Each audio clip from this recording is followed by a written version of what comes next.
Hi అండి, అందరికీ నమస్కారం. మేష రాశి వారి ఇంట్లో ఆమె తిరుగుతుంది. ఆమె ఎవరు? ఎందుకు తిరుగుతుంది? మీకు జరగబోయేది ఇదే. వింటే మీ కాళ్ళు చేతులు వణికిపోతాయి. మేష రాశి వారికి సాక్షాత్తు ఒక దైవశక్తి మీ ఇంట్లో ప్రవేశించబోతుంది. ఆల్రెడీ మీకు ఆ దైవశక్తి యొక్క అనుగ్రహం, కరుణ, కటాక్షాలు అనేది స్టార్ట్ అయిపోయింది. ఇక మీ ఇంటి లోపలికి ప్రవేశం ఒక్కటే ఆగి ఉంది. అయితే ఎప్పటి నుంచో ఆ దైవశక్తి అనేది ఏదైతే ఉందో అది మీ చుట్టూ కూడా తిరుగుతూ ఉంది.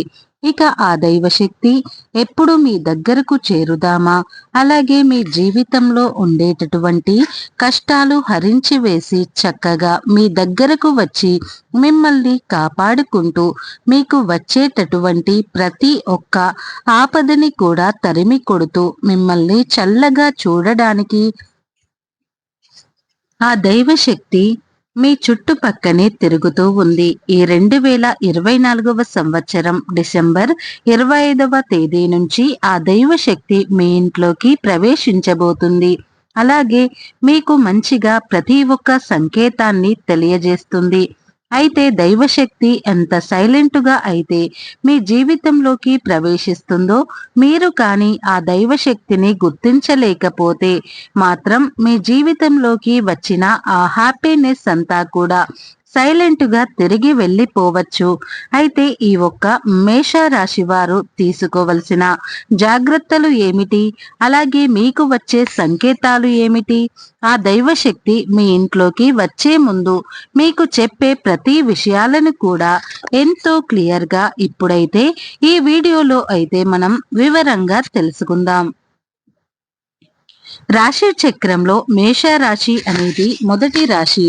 అశ్విని నక్షత్రం 1, 2, 3, 4 పాదాలు, భరణి నక్షత్రం 1, 2, 3, 4 పాదాలు, కృతిక నక్షత్రం 1వ పాదంలో జన్మించిన వ్యక్తులు మేష రాశి వారి పరిధిలోనికి వస్తారు. ఈ రాశికి అధిపతి అంగారకుడు. ఈ యొక్క మేష రాశి వారికి రాబోయే రోజుల్లో మీకు ఎంతో మంచి జరుగుతుంది. ఎందుకంటే సాక్షాత్తు ఆ దైవశక్తి మీ చుట్టుపక్కల తిరుగుతూ ఉంది. కాబట్టి మీకు ఎటువంటి ఆపద అయినా, ఎలాంటి కష్టమైనా సరే ప్రతి ఒక్క దానితో ఆమె స్వయంగా పోరాడుతూ ఉంది. దాని తర్వాతే మీ జీవితంలోకి ఏదైనా మంచి జరగటం అనేది జరుగుతుంది. ఇప్పటిదాకా మీరు పడిన కష్టాలు చాలు. ఎందుకంటే మీకు ఉన్న కష్టాలు అన్నింటికీ చెక్ పెట్టేస్తుంది ఆ దైవశక్తి. అయితే ఆ దైవశక్తి మీ ఇంట్లోకి ఏ విధంగా ప్రవేశించబోతుంది, అసలు ప్రవేశించిందా లేదా అనే విషయాన్ని గురించి ఇప్పుడైతే మనం పూర్తి వివరంగా ఈ వీడియోలో తెలుసుకుందాం. మేష రాశి వారు ఇంట్లోకి ఆ దైవశక్తి వచ్చే ముందు కొన్ని సంకేతాలను పంపిస్తుంది.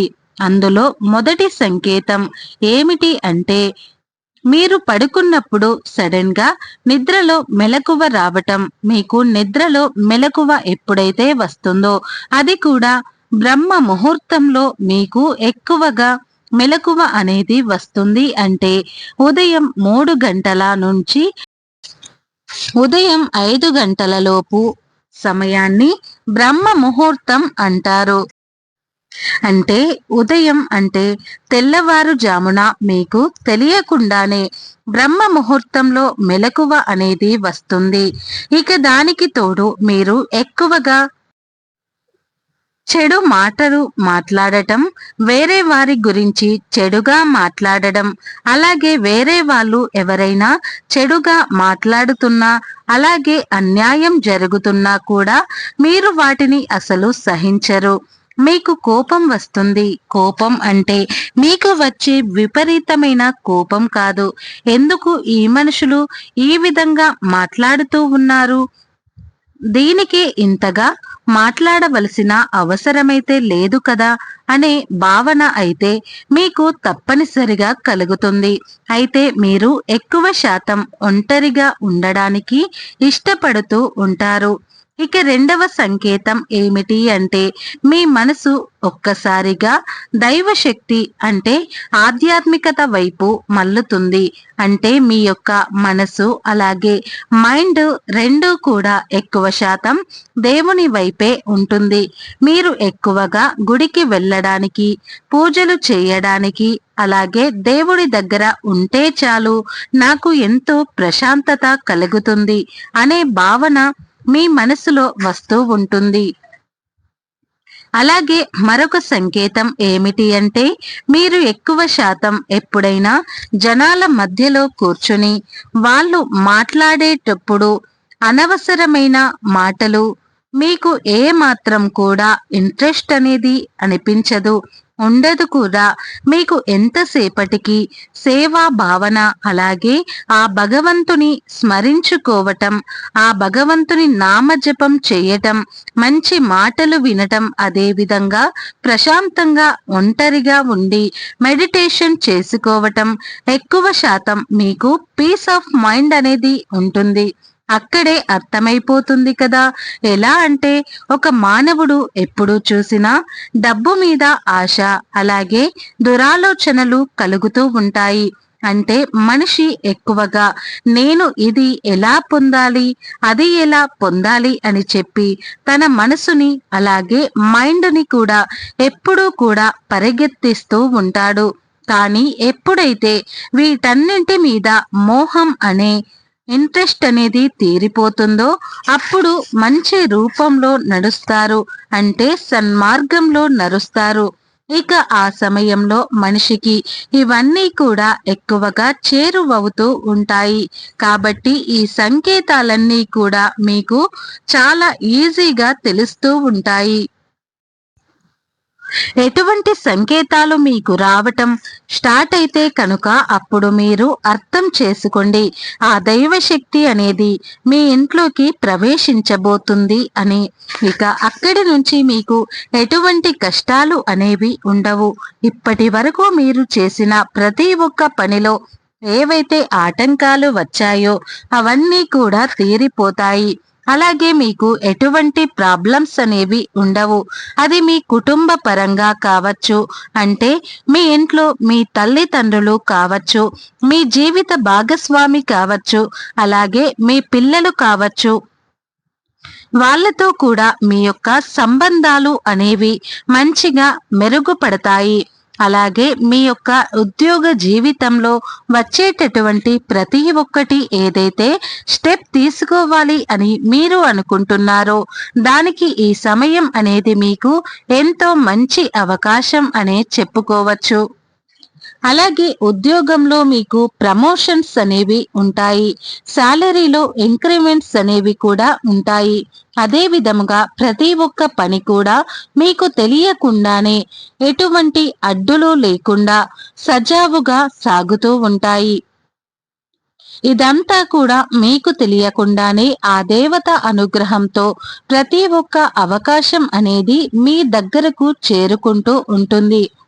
అయితే ఆ దైవశక్తి ఏమిటి, సాక్షాత్తు ఆ దైవశక్తి ఎవరు, ఆ రూపం ఏమిటి, ఆ దేవతా శక్తికి మనం ఏ విధంగా పూజలు చేసుకోవాలి, అలాగే ఎటువంటి జాగ్రత్తలు తీసుకోవాలి అంటే ఆ దైవశక్తి మరెవరో కాదు, సాక్షాత్తు శ్రీ మహాలక్ష్మీ దేవి.